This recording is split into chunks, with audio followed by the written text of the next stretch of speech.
Alors, l'objet qui me permet de penser l'Anthropocène, euh, aujourd'hui, c'est un tableau, une peinture de William Turner de 1840, une peinture qui est connue sous le nom de A Slave Ship, le navire négrier. C'est la seule peinture que William Turner consacra au navire négrier, alors que par ailleurs, il a peint plein de navires et plein d'autres tempêtes. D'ailleurs, c'est un navire en pleine tempête. Et je pense que la figure du navire en pleine tempête est une bonne métaphore pour qu'on puisse penser le monde aujourd'hui face à l'Anthropocène, face aux tempêtes climatiques, face à ces nombreuses pollutions et perturbations écosystémiques. Pourquoi ce tableau est important? Parce qu'il permet de pointer une zone d'ombre ou un impensé dans une grande partie des approches de l'Anthropocène, l'impensé de l'histoire coloniale et esclavagiste de la modernité. Et à travers ce tableau, qui par ailleurs est est extrêmement puissant, je trouve que Turner présente finalement une description beaucoup plus à propos de ce qui se passe, de la violence que contient l'Anthropocène, une violence historique bien sûr. C'est l'histoire d'un navire négrier qui s'appelle le Zong, un navire britannique qui, en 1781, part de Liverpool, va au large des côtes du Ghana pour prendre des êtres humains, les réduire en esclavage et les amener en Jamaïque. Le 18 août 1781, ce navire quitte les côtes de Ghana et va vers la Jamaïque. Sauf qu'au bout de quelques semaines, l'équipage fait une erreur de navigation. Il dépasse la Jamaïque. Ils pensaient que c'était notre île, ils avancent et ils se retrouvent à quelques jours au-delà de leur durée de trajet prévue, sans quantité suffisante d'eau. Ils ont une pénurie d'eau. Qu'est-ce qu'ils vont faire? Là, l'équipage se réunit et ils voient bien qu'ils n'ont pas assez d'eau pour donner à boire à tout l'équipage et à tous les êtres humains en esclavage sur le navire. Ils se disent, bon ben, qu'est-ce qu'on va faire? Ils décident, on va jeter les êtres humains à l'eau. À la mort, bien sûr. Et pour comprendre leur choix, il faut qu'on ait en tête ce qui se passait à cette époque. Pour monter une expédition négrière, ça demandait un certain capital et les armateurs contractaient des assurances. Des assurances contre ce qu'on appelle les perils of sea.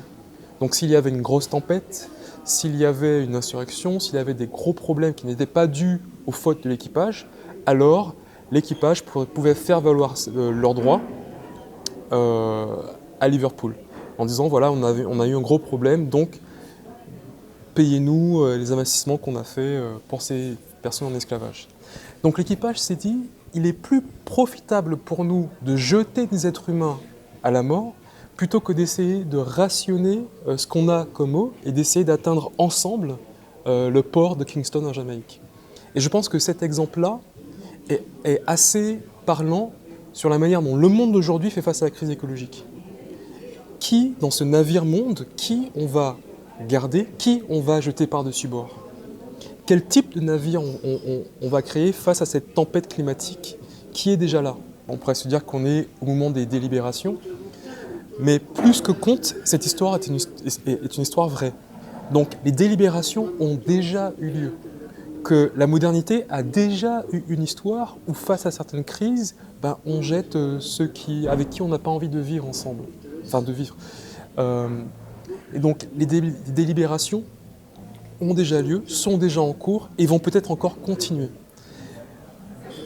La différence, c'est qu'aujourd'hui, il n'y a pas que les Africains transportés qui se retrouvent dans la cale du monde. Que d'autres personnes, y compris dans les pays du Nord, aussi peuvent se retrouver dans la cale du monde.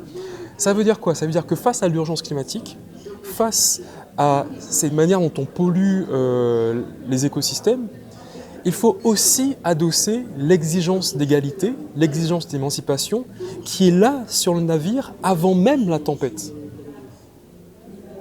Parce qu'on sait très bien que, et ça s'est vérifié historiquement, que souvent, notamment à travers les cyclones comme Katrina, souvent les cyclones ou les enjeux climatiques deviennent une excuse pour prolonger la domination des dominés et, dans le cas du Zong, expulser ceux qui, on estime, n'ont pas de dignité, n'ont pas le droit d'être sur Terre.